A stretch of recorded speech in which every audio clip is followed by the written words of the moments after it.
अंगणवाडीमध्ये लहान मुलांना जो खाऊ येतो त्या खाऊमध्ये निघतात जाळ्या, आळ्या तर कधी उग्रवास। सविस्तर बातमीपत्र। बार्शी तालुक्यातील गौडगाव मधील अंगणवाडी मधील लहान मुलांना जो खाऊ येतो ते पाकिट फोडल्यानंतर त्यात असं दिसून आलं की त्याचा उग्रवास येतो, तर कधी त्यात जाळ्या असतात तर कधी आळ्या असतात असे पालकांनी सांगितले आहे।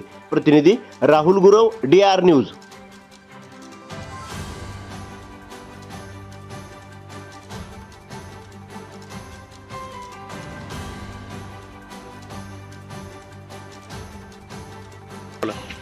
माझं नाव रफिक दगडूशेठ, हां गोडगावचं। बर लहान लेकराला खाद्य देते ते, हां त्याचं चांगल्यापैकी द्यावे आम्ही देतो आणि टाकून देतो।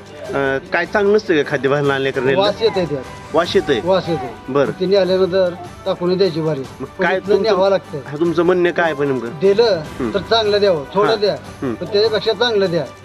थोडं दिलं म्हणजे दरबारला पाकिट खराब येते का? खराब यावं लागेल। हां पण न्यायचं फोन करता येत नाही हां का तुमचं खाद्य न्यायचं नाही, हां पण न्यायचं मग आपण तिथं टाकून द्यायचं। असं आहे? त्याच्यापेक्षा आपलं नाही नेलं परवडते। बर बर बर माझा आला माणूस म्हणणार फुकटचं देतात खाते तसं, पण तिथनं न्यायचं टाकून द्यावं लागते। म्हणजे तुमचं म्हणणं आहे की शासनानं थोडं द्यावं लेकरांनी, पण चांगलं द्यावं, चांगलं द्यावं की लेकरांनी? हां लेकरांनी खावं, लेकरांनी तर खावं, अशी अपेक्षा दुसरं काय जास्त नाही।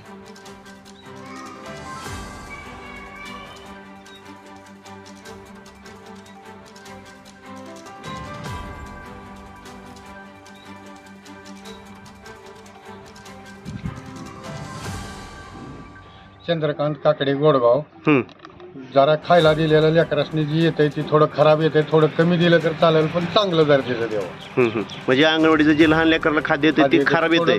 खराब यायला लागले हां मग काय कमी दिलं तरी चालेल, पण चांगलं खाण्यासारखं द्यावं, म्हणजे लेकरांनी खाण्यासाठी द्यावं।